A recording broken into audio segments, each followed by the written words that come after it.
Grande doutor Rickson. Boa noite, Conan. Boa noite a todos aí que estão assistindo a live. Prazer Esperando estar aqui. sua chegada aí. Está escutando bem? Estou perfeitamente. Exatamente. Então, por favor, se apresente aí, doutor Rickson Moraes. Não precisa de muita apresentação, mas, por favor, faça. Você é o grande convidado. Bem, para os que não me conhecem, meu nome é Rickson Moraes, eu sou ortopedista aqui do Rio de Janeiro, né? Sou faixa preta de jiu-jitsu da família Gracie e trabalhei muito com esporte de alto rendimento. Atualmente trabalho com diversos esportes de luta, com maior ênfase aí pro jiu-jitsu e pro MMA. Então, acabo tratando de vários desses atletas. Sem falar que você já está no nosso. A gente está no mesmo meio há muitos anos, né? Um pouquinho da sua história, seu pai, todo mundo que já está no jiu-jitsu, já está envolvido nessa história há muito tempo. Acho que isso é importante o pessoal saber. O meu nome não é à toa, né Conan? Exatamente. Meu pai é faixa vermelha e branca do professor Hélio Gracie, né? Foi aluno do Hélio Gracie lá ainda na academia no centro da cidade. Depois do Hélio foi aluno do Rorion, antes do Rorion ir para os Estados Unidos, né? Que é o fundador do UFC. E à medida que os professores deles foram migrando para os Estados Unidos, a gente acabou mudando. Ele acabou se associando ao Helson, né, que é o irmão mais novo do Rorion, para fundar a primeira academia Gracie na Ilha do Governador, que é da onde a minha família se origina, né, um bairro do Rio de Janeiro.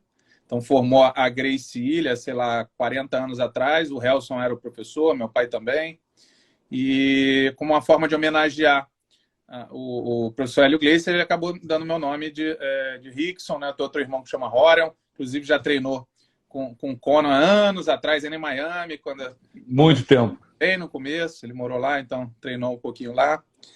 E basicamente foi uma homenagem. Então, lá em casa, desde pequeno, né, a regra era o jiu-jitsu. Você podia ir mal na escola por ele, né? A mãe Só era... não podia ser bom muito no jiu-jitsu. a mãe era nota, né? Se não tirasse nota boa, tava de castigo. O pai não, se faltasse aula de jiu-jitsu, tava de castigo. Aí que ficava de castigo. É. Isso é muito bom. Né? Meu pai tem 10 filhos. Até isso ele tomou a família Gracie como exemplo. Né? Então ele teve 10 filhos, algumas meninas. Assim, a maioria faz ou fez jiu-jitsu. Né? Dos filhos, somos 2 faixas pretas, mas temos primos também, que é o Daniel Moraes e o Diego Moraes, que o Daniel hoje está em Abu Dhabi. O Diego treinou diversos atletas também que lutaram no UFC e outros eventos internacionais. Tem o Vitor Uber, que hoje está em Jacksonville, na Flórida, dando aula de jiu-jitsu. Então, temos diversos... Meu pai influenciou bastante a família toda em relação ao amor que ele tinha às artes marciais e mais particularmente jiu-jitsu. Né? Eu competi jiu-jitsu ainda quando jovem, mas chegou um momento que a chamada da medicina foi maior. Eu confesso que eu não cheguei no nível que eu gostaria de chegar, né, competitivamente. Eu estava sempre nas competições, Pan-Americano, em Los Angeles, tudo, mas eu ficava ali entre o quinto, sexto lugar sempre. E aí eu falei, eu acho que eu vou conseguir me destacar mais na medicina, né? Eu conheço bastante a dinâmica aí dos esportes de combate, basicamente do jiu-jitsu, principalmente do jiu-jitsu.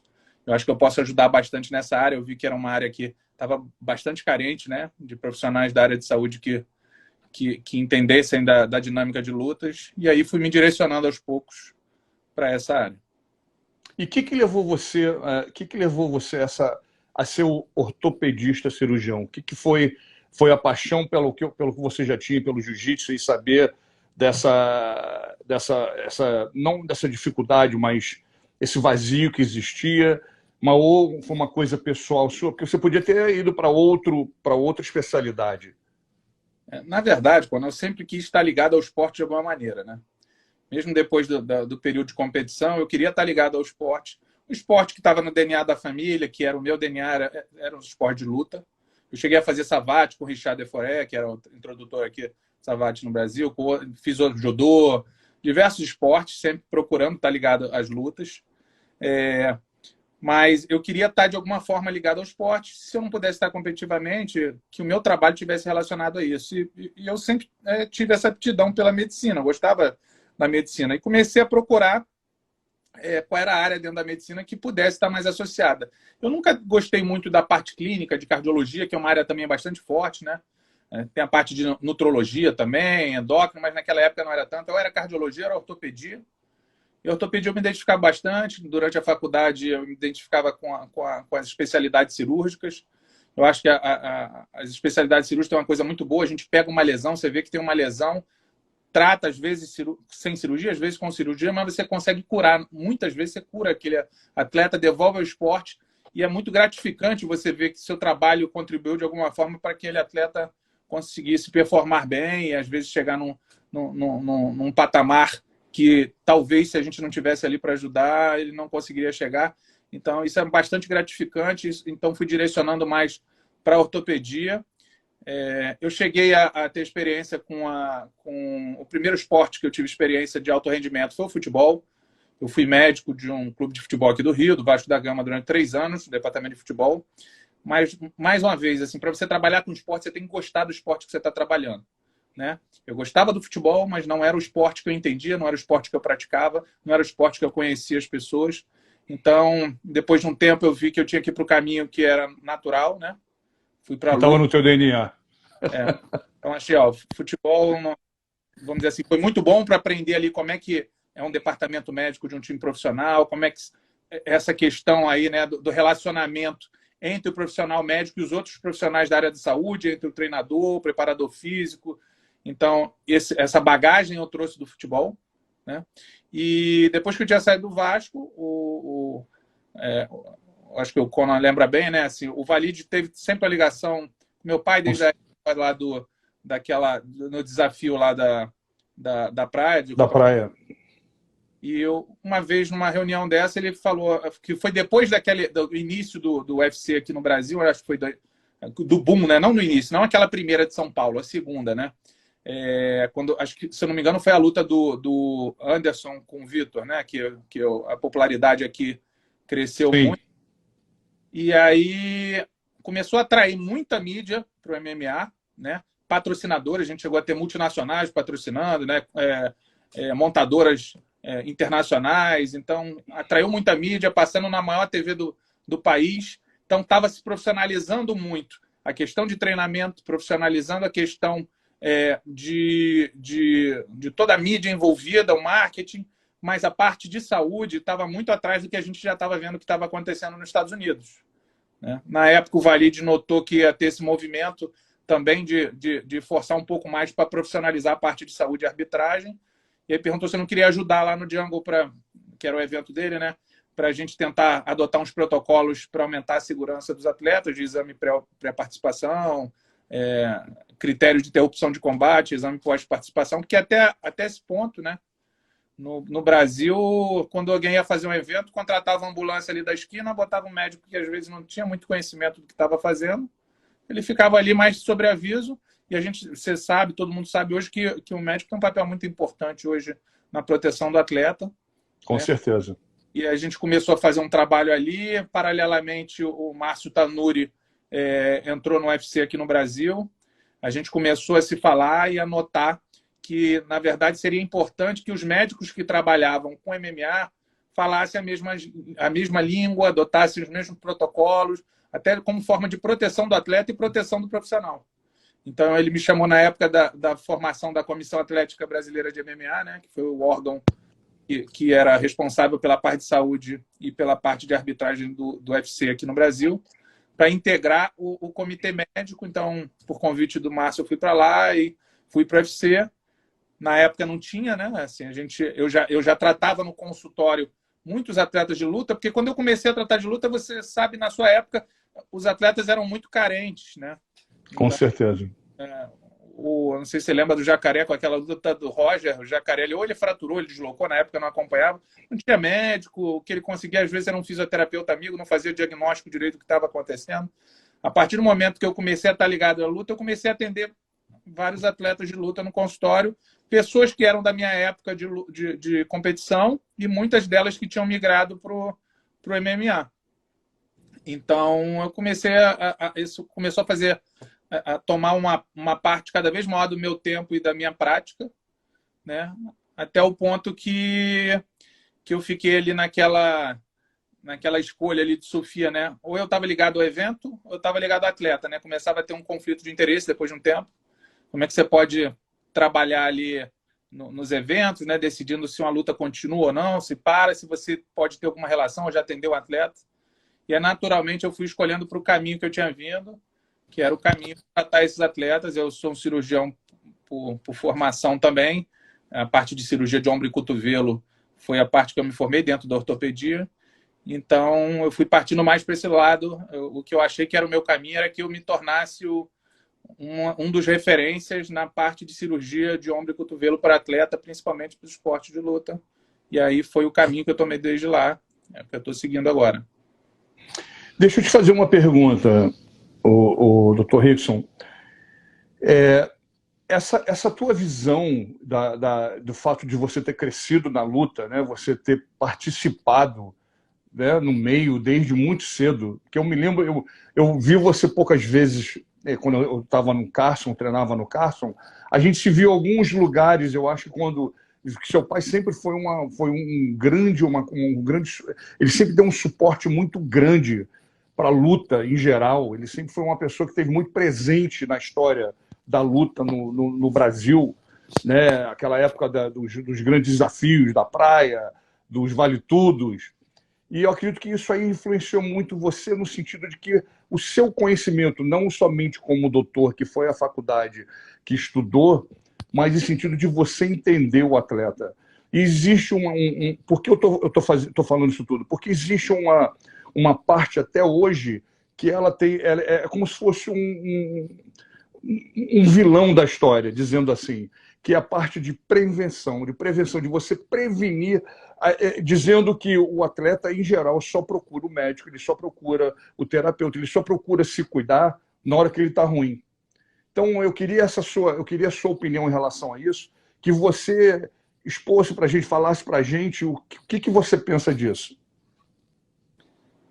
O objetivo primordial do médico é sempre de prevenir, né?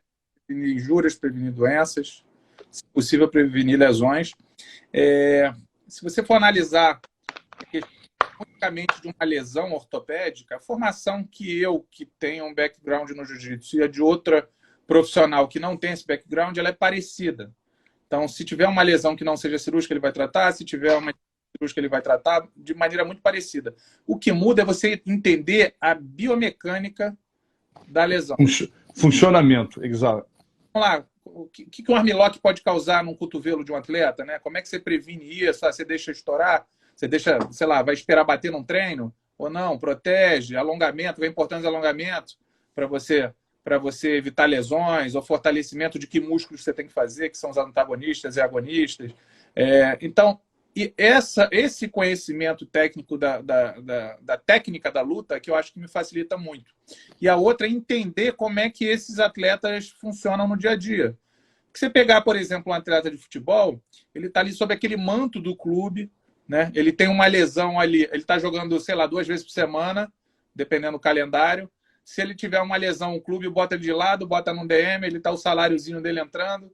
E quando a gente vê o atleta de luta, é muito diferente, né? Jiu-jitsu você tem bastante campeonato, mas MMA, quando muito, luta, sei lá, 4 vezes por ano, né? Então, você entender em que momento ele está, se ele está no final de contrato, se ele está perto da disputa, isso tudo me ajuda a decidir, né? E essa decisão tem a ver, sim, com o que a gente chama de gerenciamento de carreira na questão médica.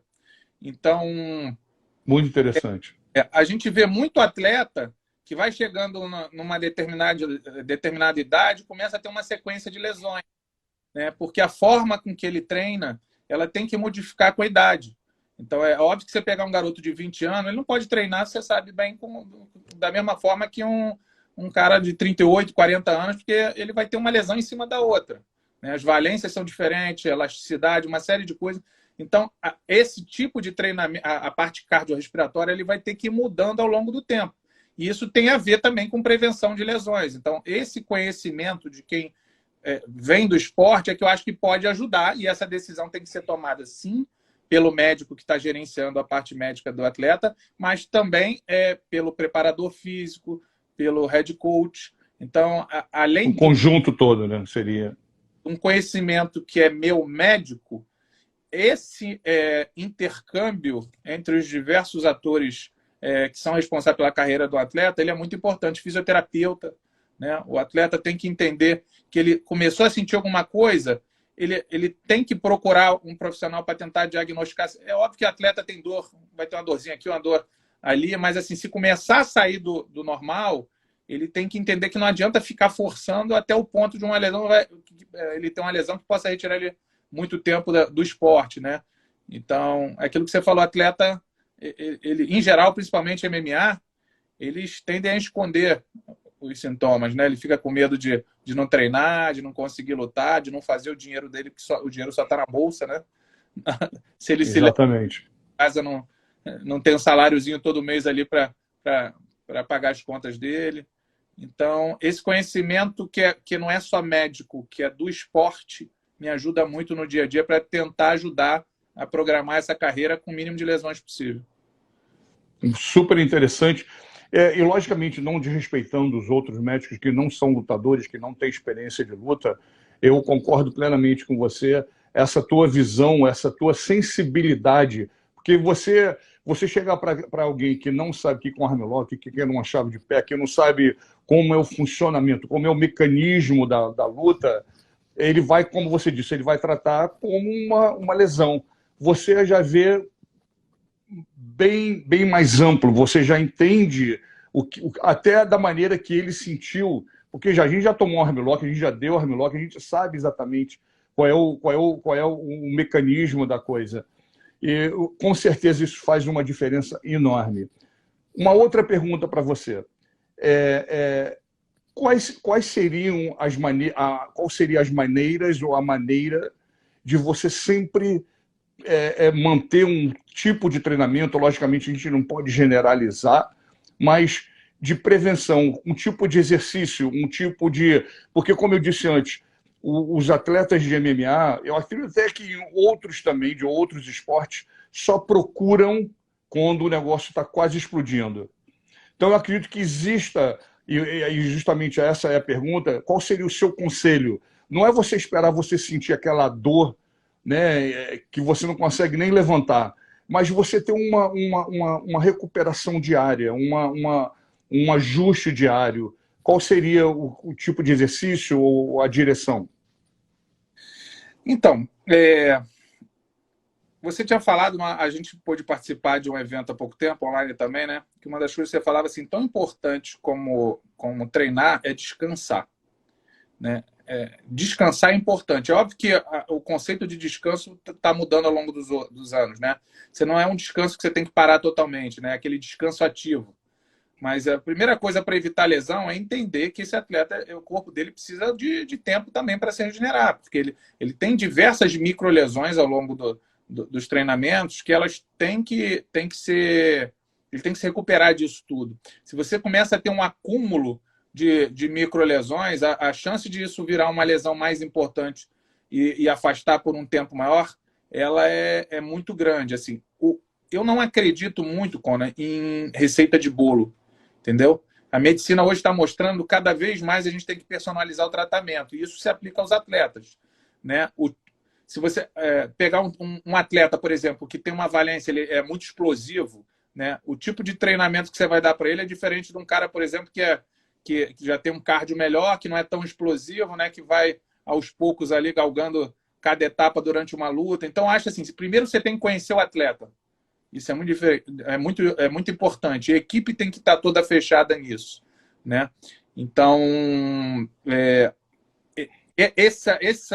assim, você pegar um exercício e recomendar um só é mais difícil. O que eu posso falar é que, normalmente, atleta de MMA faz muita parte de exercícios de fortalecimento muscular e esquece muito o alongamento. né? Eles são muito encurtados, assim. E eu acho que você tem que trabalhar. Muitos atletas precisam disso. Mas você precisa fazer uma análise, assim, né? Se você pegar se a gente fizer analogia com o futebol, no início de uma temporada, os atletas todos passam por uma avaliação no DM. Então, é aquela avaliação periódica que faz todo começo de temporada. O que eu acho que no futuro vai ter que evoluir no MMA é isso. Todo início de ano ali, o atleta vai ter que fazer uma revisão geral, ver quais são as particularidades importantes naquele atleta para a equipe toda poder conduzir num sentido único. Tem gente, por exemplo, que o problema é potência, tem que trabalhar potência. O problema maior é a estabilidade articular, tem que trabalhar a estabilidade articular. O outro já é alongamento. Então, para cada atleta, você vai ter que traçar um tipo de exercício, né? Você tem que entender as características também do esporte, né? É óbvio que todos são atletas de MMA, mas muitos deles têm um background. Tem um cara que vem do striking, tem outro que vem do jiu-jitsu, outro que vem do wrestling. E a característica, a forma de cada um lutar é diferente. Então, você tem que trabalhar de acordo com as características técnicas desse atleta também. Perfeito. Concordo com você. Não tem, como eu disse na nossa na live que a gente fez, acho que foi semana passada, se eu não me engano, é uma coisa que eu reforço aqui, eu implemento muito, é justamente o descanso, né? E não é o descanso quando você está estafado, você está super estressado, aí você já está atrasado para o descanso. Na verdade, você precisa mais do que descanso. É justamente ter a consciência de que tem que existir uma recuperação entre um treino e outro, que ninguém perde nada, pelo contrário, é porque na cabeça do atleta, na cabeça do lutador, dizendo assim, ele acha que aquele tempo que eu vou ficar em casa descansando, ou me recuperando, ou fazendo qualquer tipo de manutenção para o meu corpo recuperar, eu estou perdendo tempo, estou perdendo treino. Então eu vou deixar, não vou ficar tão bom, eu não vou lutar tão bem. E esse tabu, essa mentalidade, ela está sendo quebrada aos pouquinhos. Porque você, às vezes, tem que usar um pouco até de autoridade, como eu faço aqui, de falar, não, meu amigo, você vai para casa. Você não vai treinar hoje. Não, mas o cara tá, eu sei que ele está cansado, é visível que o corpo está falando, meu amigo, se você não me botar para dormir, eu vou causar uma lesão, eu vou me machucar. Então, eu uso muito dessa leitura individual, né? Cada caso é um caso, como você disse, e para que, às vezes, você faça ele entender que é necessário, né? Para amanhã ser melhor, hoje você tem que descansar. Né? E eu tenho uma preocupação também, dividindo com você, na maneira que eu faço o treinamento, o horário de treinamento. Você não pode ter 2 treinos fortíssimos durante um dia. Você tem que encontrar um balanço, um treino forte, um treino técnico. E se tiver um treino importante, logicamente todos os treinos são importantes, mas um treino, eu vou te dar um exemplo, como o sparring aqui é feito na terça-feira de manhã. Na segunda-feira, eu já completamente diminuo ou, dependendo do lutador e do caso, não deixo nem ele treinar, para que o aproveitamento dele na terça-feira seja bem maior. Senão, o que acontece? Eu me deparo com outro problema, que é uma outra coisa. Ele não treina direito no sparring, que é um dos treinamentos principais para a luta, e ele vai para casa, já põe na cabeça, nossa, eu não treinei direito, vai ver que eu não estou tão bem. Ele começa a criar uma outra coisa psicologicamente, dizendo que isso vai acarretar, vai ficar com ele durante o camp todo. Então ele leva isso para a luta, para o dia da luta. Porque os lutadores, principalmente, né, o Conan, tem aquela máxima, né, de ser o casca grossa, né, durante muitos anos. Não, pô, tem que ser casca grossa aí, treina 2, 3 vezes. Aquilo de treino difícil, luta fácil. Óbvio, tudo bem, mas o que o lutador tem que entender é que as coisas estão evoluindo, né? Então, o que a gente sabe é que o corpo é como se fosse uma máquina mesmo, né? Você tem que tratar. O carro seu, você lubrifica, faz revisão, vai fazer cambagem, aliás, o corpo é bem parecido, né? Você tem que tratar bem dele. Não adianta você ser muito bom técnico, ter uma mente muito focada, mas não cuidar do teu ferramenta que é o teu corpo. Então você tem que entender, tem que se conhecer, né? Esses limites, você tem que entender bem quais são os seus limites. E hoje eu acho que o mais difícil da gente conseguir para os atletas, até pela questão financeira envolvida com o esporte, é dar uma estrutura para ele de profissionais associados ao esporte. A gente vê muito atleta muito bom, né? Você sabe também aí. Atletas que são excelentes tecnicamente, treinam bem, mas a cabeça às vezes não vai bem na hora da competição. Então, ter psicólogo do esporte, às vezes, associado, um fisioterapeuta bom que entenda as particularidades da luta, ter um nutricionista ali auxiliando a perda de peso, principalmente, que é bastante... É uma questão bem delicada envolvendo alguns esportes de luta, como é o caso do MMA. Então, a gente sabe que a estrutura hoje, para que esse atleta consiga performar bem, ela é super importante e é isso que está fazendo diferença, né? Porque a parte técnica é óbvio, um tem mais, outro tem menos. Você vê que às vezes o cara que é o trabalhador mais ali do dia a dia, né? Tijolinho em cima de tijolinho, às vezes não tem nem tanta aptidão, mas faz tudo certo, se alimenta bem, segue as orientações de forma mais precisa e às vezes consegue chegar num estágio muito melhor e o outro que tinha uma aptidão nata absurda não consegue chegar porque acaba falhando em uma desses outros pontos. Com certeza. E esse é um fato muito, muito até que engraçado, né? Que a gente sempre fala sobre o casca grossa, né? E muitas das vezes eu digo, meu amigo, ser casca grossa hoje em dia não é você ser bom de luta, é você ser inteligente. A inteligência é a sua melhor ferramenta. Se você souber usar, você vai durar. Senão, não adianta você ser um cara talentoso, técnico, com disposição, isso não vai levar você para frente. E aí eu falo no sentido de que, disso que você mencionou, de se cuidar, de entender, se conhecer, principalmente isso. Como você falou, às vezes o lutador ele quer esconder, na verdade, ele quer não estou machucado, não. Ele quer arrumar uma maneira de lidar com aquela lesão ao ponto de que ele fala para ele mesmo que ele está 100%. Isso, na verdade, ele mesmo é um maior prejudicado da história. Isso é interessante, é aquilo que você falou, né? Ele acha que o casca grossa ele é aturador, vamos lá, vou de qualquer jeito. E que a gente sabe que isso acaba causando um problema também, porque às vezes ele até procura um médico, várias vezes me ligam pedindo para dar uma avaliada. A gente faz uma avaliação, sabe que tem uma lesão, eu falo para ele o que ele tem e ele esconde até do head coach. Então, foi um hábito que eu comecei a desenvolver com o passar do tempo, de ligar para o head coach, falar com o atleta, olha, eu vou ligar então para o seu treinador, vou explicar, para a gente tentar traçar uma estratégia que vai te manter mais ativo e que a gente possa te afastar o mínimo de tempo possível.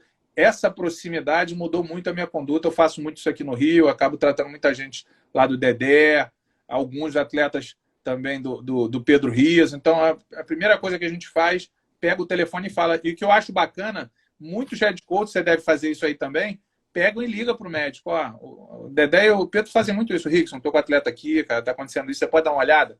E esse cuidado que algumas pessoas têm é o que faz a diferença para mim de um time vencedor. Né? Porque tem muita gente ali que está treinando, quer crescer a equipe, mas não se preocupa nesse nível de detalhamento. Eu acho que isso faz muita diferença. Com certeza. E vou te falar, eu sou até mais chato do que mesmo. Não, você não conhece, não. Então me dá o telefone que eu vou conhecer ele agora. E não deixo treinar. Eu não deixo, se eu não tiver uma palavra com o médico, independente de eu conhecer ou não, a maioria dos nossos atletas aqui, eles vão ao mesmo médico, que ele até treina aqui, é conhecido da casa. Mas mesmo que seja um médico desconhecido, eu não, até o ponto eu tenho que falar com ele, eu tenho que entender o sentido, a visão do médico em relação à lesão, à cirurgia, ao joelho, o que foi, entendeu? Eu tenho que saber, porque se eu não tiver uma noção, se eu não tiver um entendimento, como é que eu posso treinar esse atleta? Eu não sei até que ponto ele pode ir, a como ele pode começar, quais são os exercícios que a gente pode fazer. Então, eu acho que isso é muito importante, esse envolvimento, né? Mesmo que não seja a sua área, que acaba sendo, né? Porque o material humano está aqui e você sabe o tipo de treinamento que o lutador passa. Então, é necessário o coach, o treinador envolvido, saber exatamente o que está acontecendo. Exatamente. Eu tenho até alguns que estão aqui, que fizeram a cirurgia, se machucaram e vieram para treinar, mas durante o camp se machucaram. E eu já estou, meu amigo, você não vai fazer nada que eu não converse com o médico antes. Eu vou me basear na opinião dele. no que ele fez, como foi a sua lesão, qual foi o tipo de cirurgia, etc, etc, e aí a gente vai montar o seu treinamento acompanhado com a opinião dele. É óbvio que você tem umas pessoas que são uns fora de série, né? Assim, são pessoas que têm uma consciência, uma estratégia de carreira muito bem definida, pessoas que são super inteligentes, não no sentido de letrado, assim, mas que entendem que as pessoas todas ali estão agindo com o mesmo objetivo. Todo mundo quer que esse atleta consiga voltar ao esporte. Todo mundo na mesma direção, exatamente. Confiança é a palavra-chave, né? Eu acho que à medida que você vai trabalhando com as pessoas, né, já vai tendo uma interação maior entre esses profissionais e aí essa confiança é criada. Acaba que eu aprendo muito com os coaches, eu aprendo com o preparador, eu aprendo com o fisioterapeuta, com psicólogo, a gente troca muito. Eu acho que quando o grupo todo, o time todo está remando na mesma direção, é tudo sempre melhor, né? A chance de sucesso ela é muito maior. Com certeza, com certeza. Uns atletas que são super disciplinados, assim, né? Tem uns que realmente são fora de série. Mas o que você falou é verdade. Alguns acham que esconder é o melhor caminho. Nunca é o melhor caminho, né? Tá todo mundo querendo ajudar. Ninguém quer prejudicar. Com certeza. Uma perguntinha, assim, sobre as lesões. O que você vê durante esse tempo, como médico, ortopedista, cirurgião, quais são as lesões que mais te chamam a atenção no lutador? São as características. Esse tipo de lesão é uma coisa que acontece com o lutador de MMA. Do ponto de vista ortopédico, né, a gente vê muita... O que chama mais atenção na luta são aquelas lesões que a gente chama corto-contusas, lacerações que têm um sangramento, apesar da maioria delas serem lesões que a gente chama de baixo potencial ofensivo. Ou seja, é feio ali, às vezes sangra, incha, né, fica tudo sujo, mas o pessoal sai ali da luta, faz uma suturazinha, afasta do treino 10, 15 dias, o negócio está cicatrizado e está bem. Mas para o ortopedista, chama muito atenção, principalmente as lesões articulares, né? As entorses, que às vezes resultam em ruptura de ligamento, né? Então isso aí é importante. As fraturas, a gente vê também, aquela fratura do Anderson, do Chris, do McGregor.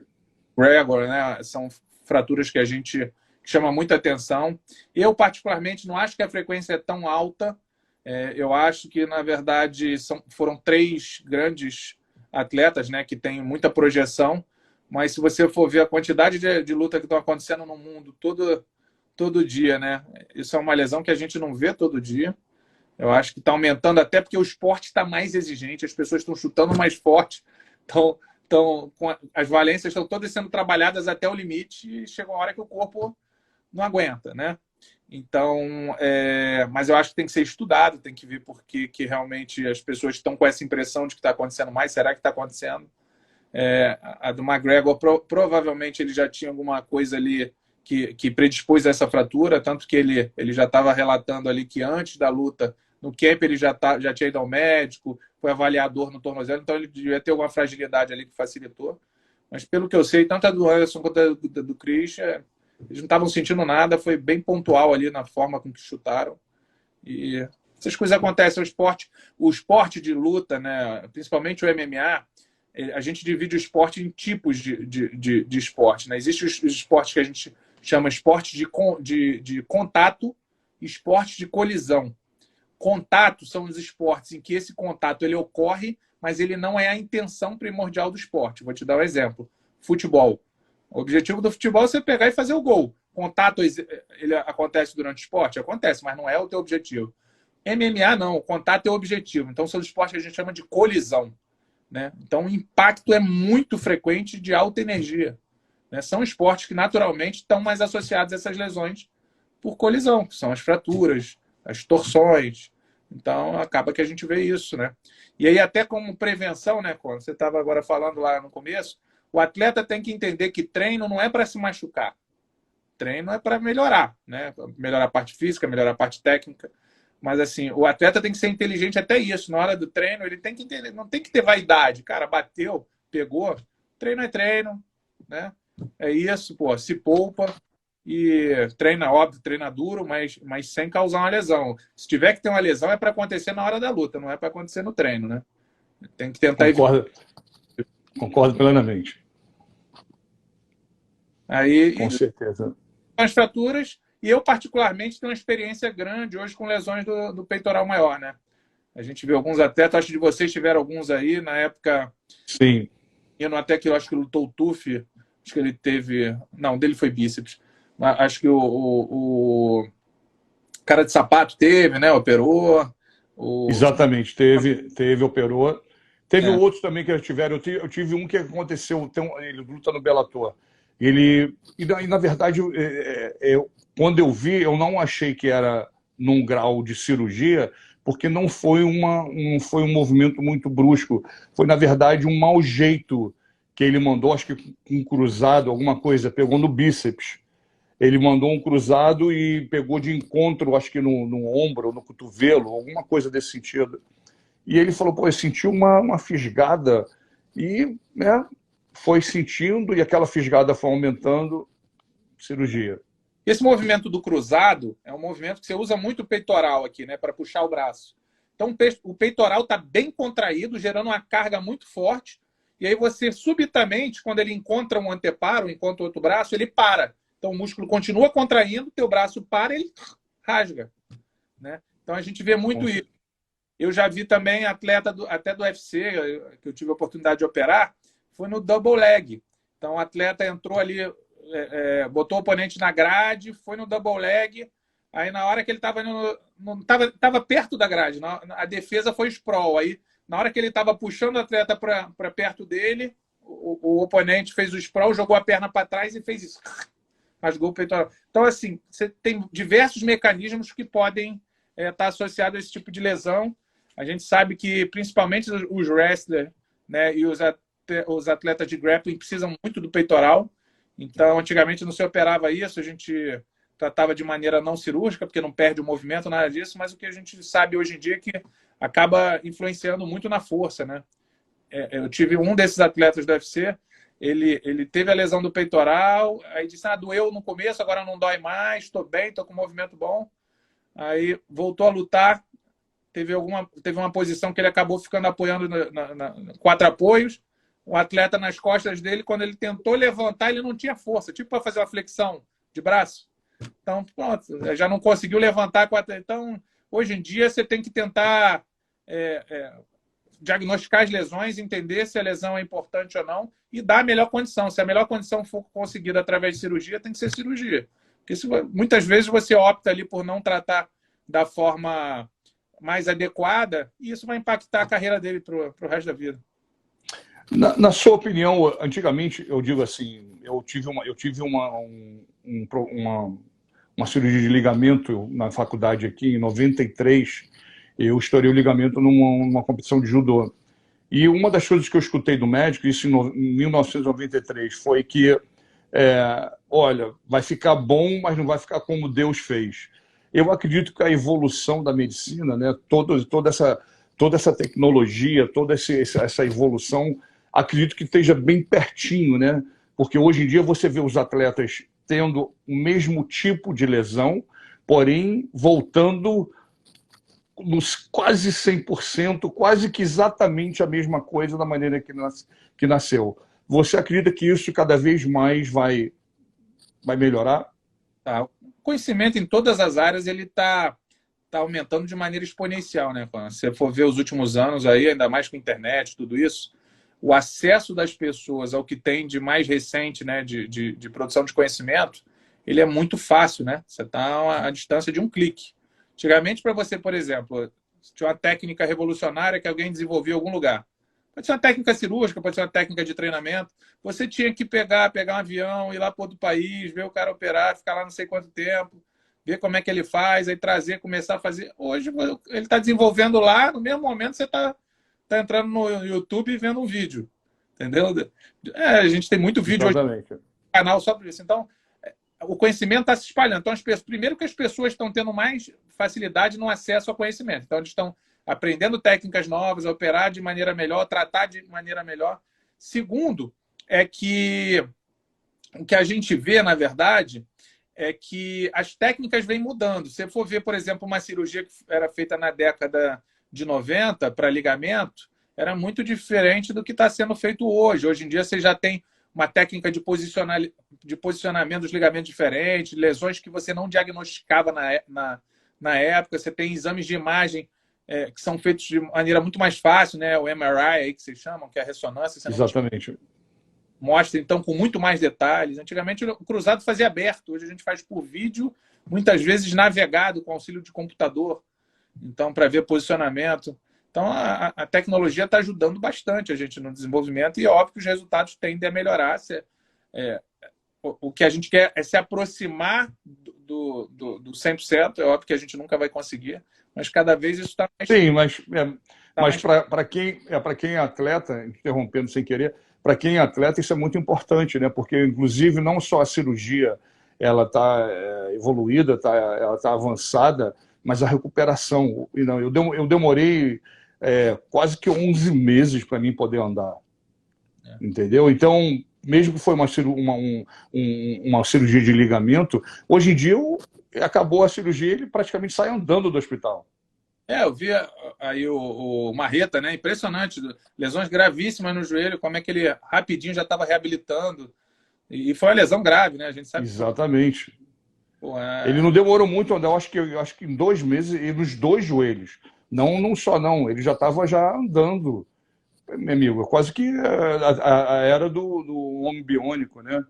Que existia, aquele filme, que eles botavam uma perna biônica nele. Eu acredito que seja esse o nome.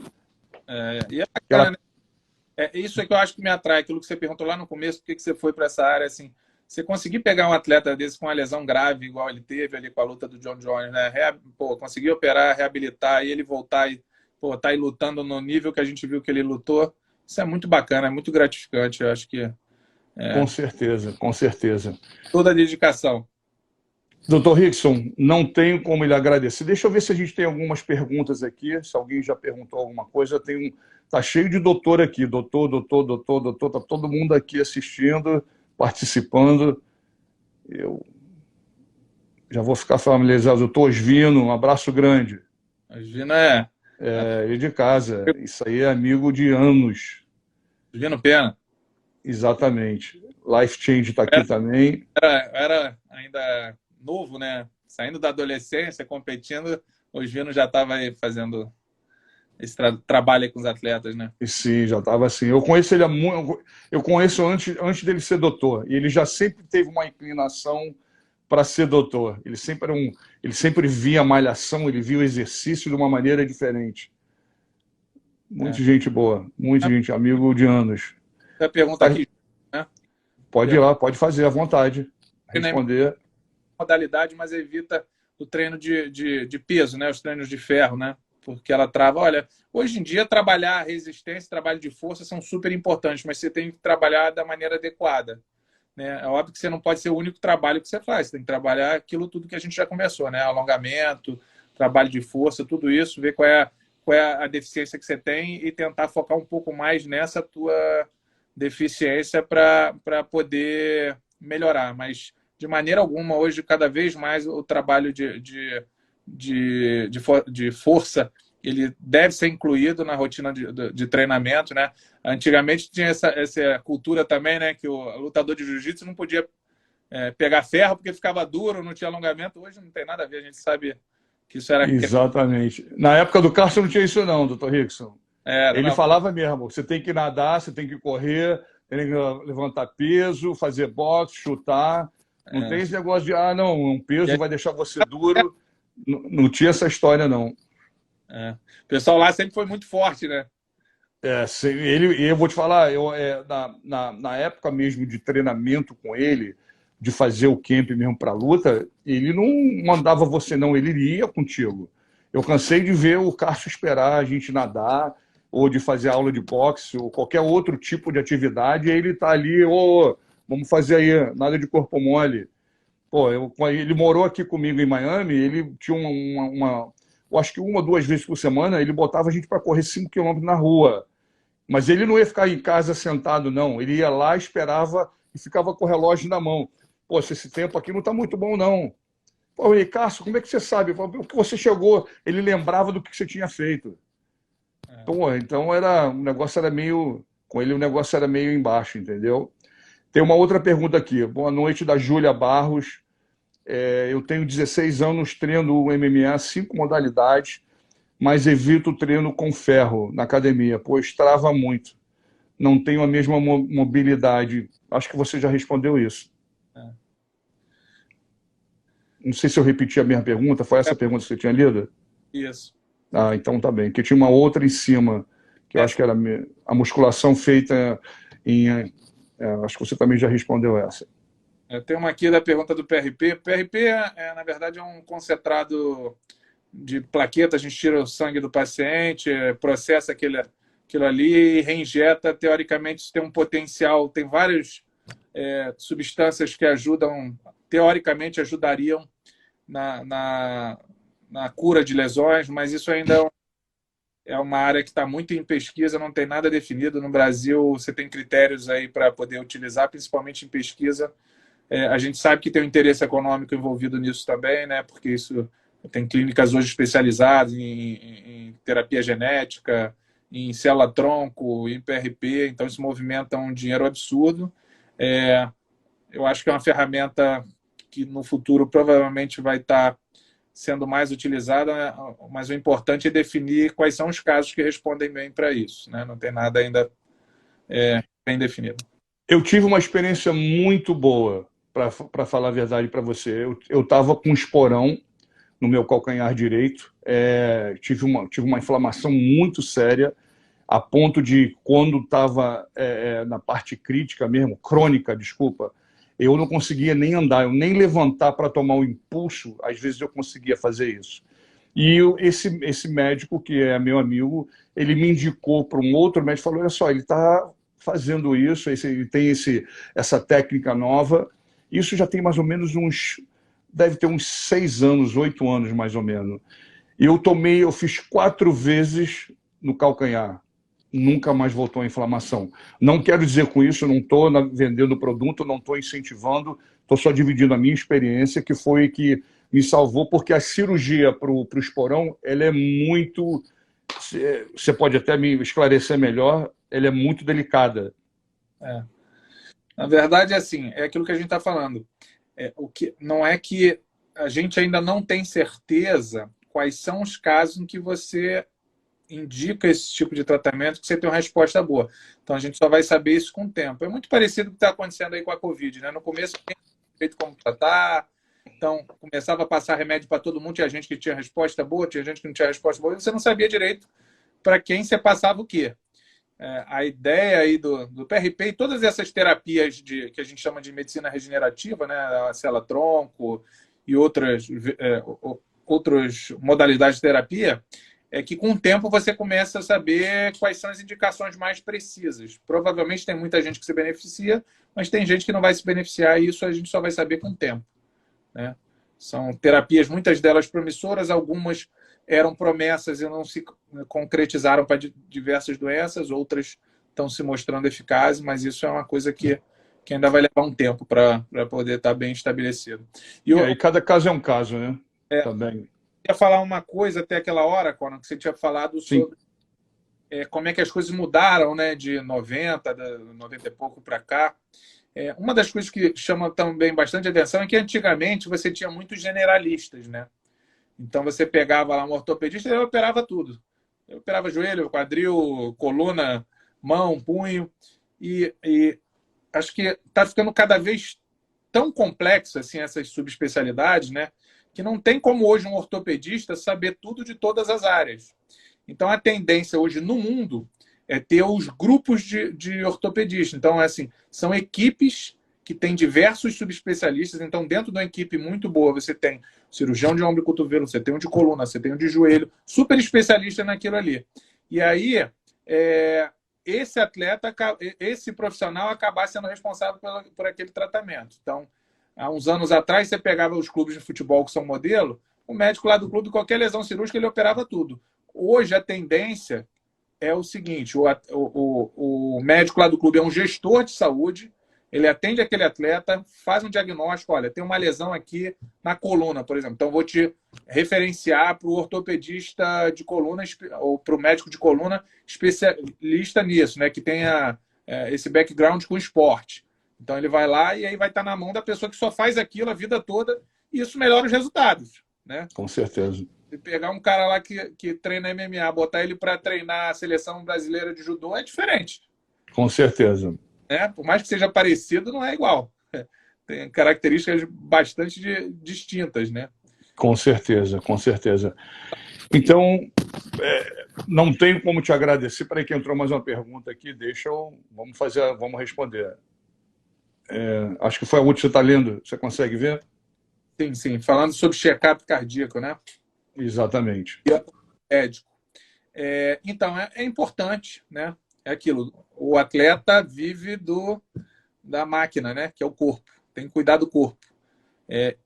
A gente sabe que muitos desses atletas de MMA têm uma condição financeira ruim, né? A gente sabe que tem gente que treina lá no interior da Amazônia, né? Sem estrutura nenhuma, não consegue ver um médico uma vez na vida, uma vez na morte. Então, como é que você pode pedir que ele faça uma avaliação? Mas o ideal, o cenário ideal é que um atleta desse tivesse acesso a todos esses profissionais, né? Seja nutricionista, seja cardiologista do esporte, ao ortopedista, fizesse os exames periódicos e aí, acontecendo uma coisa ou outra, ia ser direcionado aos especialistas. Mas acho que toda equipe, se puder e tiver estrutura, devia ter um médico, é o que vocês falaram. Tem que ter um médico que é como se fosse o clínico geral da equipe. Pudesse Exatamente. ali a maioria das dúvidas e na hora que precisasse de um especialista encaminhasse. Isso seria o cenário ideal. Exatamente da maneira que a gente faz aqui. Quando sai da área dele, que na verdade ele é mais no joelho e cotovelo, se é a mão, se é o ombro, se é uma coisa mais sai da especialidade dele, ele com certeza indica alguém, recomenda alguém que ele sabe que o médico é especialista naquilo. Hoje a questão neurológica também, né? A gente sabe aí que esses traumas na cabeça a longo prazo podem dar alterações, assim, a gente tem que pensar nisso sempre. Então, fazer os check-ups, o UFC, que eu tenho bastante experiência, é impressionante essa preocupação dos exames pré-luta, né? Quais são as rotinas dele de repetir angio-ressonância cerebral, ressonância cerebral, toda a parte de exames de sangue, oftalmológico, né? A gente sabe que tem lesões oftalmológicas aí também que são decorrentes do impacto. Então, esse cuidado, né? Tratar o atleta de forma global e preservando sempre a saúde dele para que ele possa ser longevo dentro do esporte. Exatamente. Tem uma pergunta aqui para mim que a Kátia está fazendo, quando vocês fazem esses exames sempre pós-lutas ou apenas na preparação das dores? Não, é sempre. Sempre, com certeza. Até porque, naturalmente, nesses eventos como o UFC, o Bellator, eles pedem para você fazer, né? Você tem que fazer. Você tem que fazer. A maioria dos eventos aqui tem essa preocupação de fazer esses testes, né? O UFC eu acho que tem mais ainda, porque não só eles pedem para você fazer, mas eles têm um lugar, eles têm todo um suporte, né? Hoje em dia o lutador que luta no UFC, ele tem um centro de treinamento em Vegas que, na verdade, desde a fisioterapia até o condicionamento físico, você pode fazer lá, você não precisa ter né? Eles têm na verdade, uma logística muito inacreditável, né? Eu acredito que a maioria dos eventos, né, conforme eles estão crescendo, estão se preocupando muito com isso, porque é uma maneira de você preservar o teu atleta, né? A pessoa que luta por você. Então, é necessário. Profissionalizando mesmo, cada vez mais, né, o esporte. Eu acho que o UFC tem em Las Vegas e tem um na China agora, se eu não me engano, também, que é o... Tem, exatamente. É o chamado o PI, né? Chamado assim. Isso, e aí investem muito nisso, né? O atleta, se quiser... Com certeza. E fazer toda a avaliação dele, a recuperação toda, a fisioterapia, até a parte nutricional, acho que eles ajudam. Grande parte da terapia, uma grande parte da terapia do Marreta foi feita no PI, foi feita em Vegas. Ele ficou, acho que, uns 2, 3 meses lá, depois da cirurgia, para poder entrar no movimento sem dúvida nenhuma, foi com certeza um avanço. E tem diversos pesquisadores lá, pessoal tudo de altíssimo nível, a estrutura realmente é bacana ver o esporte chegando nesse nível, né? Para quem viu que foi o começo, ainda não vale tudo lá, e ver onde é Com que certeza. hoje. No meu tempo não tinha isso, né? Com certeza, né? Aí você tinha que conhecer alguém, me quebrei, me machuquei, me cortei. Seja feliz, meu amigo. Tomara que você conheça alguém. Porque se você não conhecer ninguém, não vai ter essa, não vai ter esse suporte, não. Eu acho que é interessante, né, Conan? Assim, as pessoas às vezes têm curiosidade, não sabem como é que funciona. Quem determina esses exames todos são as comissões atléticas, né? Que no Exatamente. caso, cada estado tem a sua. É óbvio que ela tem protocolos que, na grande maioria, são muito similares, variam um pouco de um lugar para outro. Algumas comissões são um pouco mais rígidas, outras um pouquinho menos. E tem uma comissão, né, que é a ARP, que é a Association for Ringside Physicians, que é a Associação de Médicos de Ringue, né, que são os médicos que ficam ali no evento. Eles fazem um congresso anual e discutem esses protocolos todos. Então, as comissões acabam adotando muitos desses protocolos, quais são os exames que você tem que fazer para lutar, o critério de interrupção de luta, uma série de coisas que frequentemente é reavaliado, né? Cada vez mais. Sim, é verdade. É verdade. Eles têm uma preocupação muito grande aqui, né? Eu estou dizendo aqui, eu não tenho um grande conhecimento em relação ao Brasil ou outros países, mas aqui eles têm uma preocupação muito grande de manter uma segurança para o atleta, em sentido como você disse, né? Antigamente, quando era chamado de vale tudo, não tinha comissão. E a partir do momento que a comissão começou a ser ativa, ele começou a fazer parte do esporte, tudo mudou, completamente tudo. A diferença que acontece daqui para aí é o seguinte: as comissões aí são os órgãos estaduais, então para um evento poder ser realizado, ele está sob a tutela da comissão.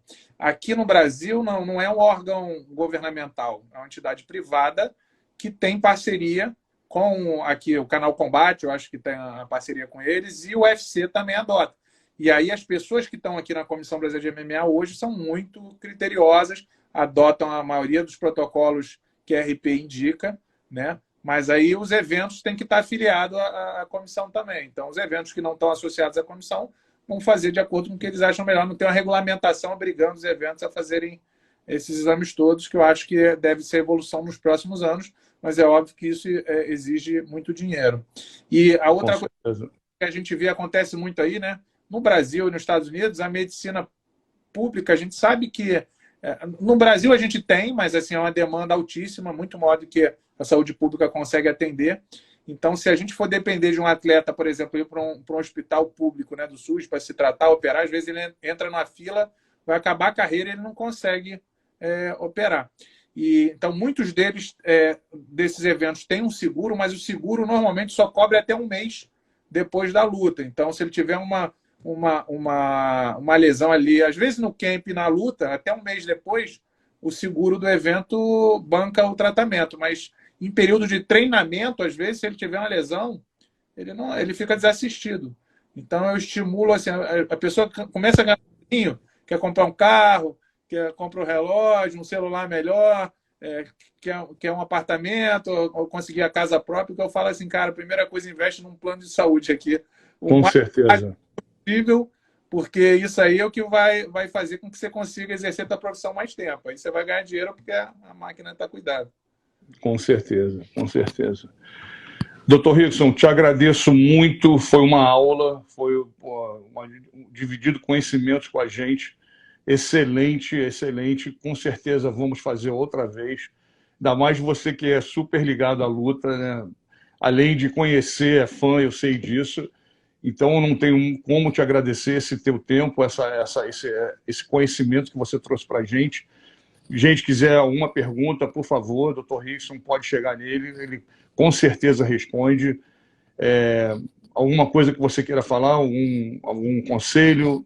Primeiro, eu queria agradecer o convite, tá? Para mim também é uma honra, não só como profissional que atua na área, mas como fã do esporte, ver uma pessoa com seu histórico aí, seu gabarito, e ver o que você construiu ao longo desses anos, né? A sua equipe, indiscutivelmente, hoje é a maior equipe de MMA do mundo, né? E todos que vão aí, eu tive a oportunidade de visitar aí, falei, acho que o Parrupinha estava aí na época, tudo. Conheci o Bebel, chegou a ligar para o Parrupinha me recebeu lá, eu falei com você muito rápido. A estrutura é fantástica, assim, parabéns pelo que vocês construíram, é uma honra e sempre que precisar eu estou à disposição. Muito obrigado, sei disso. Somos amigos, né? Eu tenho que chamar o doutor porque é doutor mesmo e conhecedor, mas a gente é amigo. Então, estamos aqui também porque você precisar. Espero que você venha assim que puder visitar a gente outra vez. Seria ótimo. E fica aqui um abraço grande, forte. Muito obrigado outra vez. Gente, doutor Rickson, uma aula que deu para a gente hoje aqui. Perguntas, por favor, pode mandar direto. E uma boa noite para todo mundo. Um abraço. Quem precisar também fazer alguma pergunta, pode entrar no Instagram, dr.ricksonmoraes, @dr.ricksonmoraes, pode mandar por lá pelo Instagram que eu respondo. Um grande abraço aí para todos. Abraço grande, gente. Boa noite. Boa noite para todo mundo.